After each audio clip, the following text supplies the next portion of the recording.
આજે તો ગયા હતા મામાના ઘરે, સીધા જ આપણે નીકળી જાય દુકાનનો સામાન અને સાથે સાથે આપણા ફોલોવર મિત્રો મળી જશે, એની હારે ઘડી કરી નાખી મોજ મસ્તી.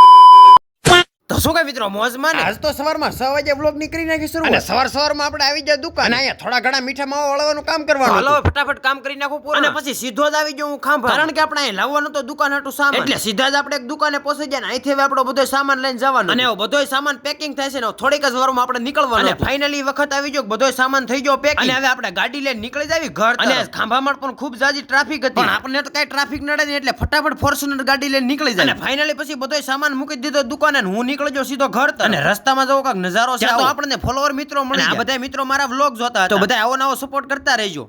લાઈક કરજો, ફોલો કરજો, શેર સબસ્ક્રાઇબ કરો. હાલો રેડી મળી જાવ બધા.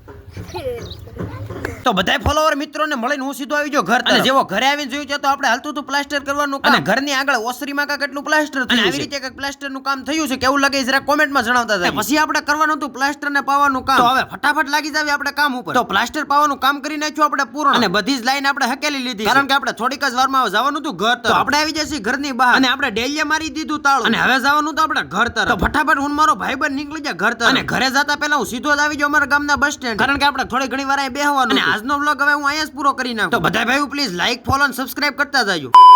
અને એક અમારી સાથે એવી દુઃખદ ઘટના બની હતી, જેમાં મારો ભાઈ મુકેશ મુંદવા જેનું દુઃખદ અવસાન થયું અને હું પ્રાર્થના કરું છું કે ભગવાન તેની દિવ્ય આત્માને શાંતિ આપે. મિસ યુ મારા ભાઈ, અને તેની આત્માને શાંતિ આપે એવી આપણી પ્રાર્થના છે.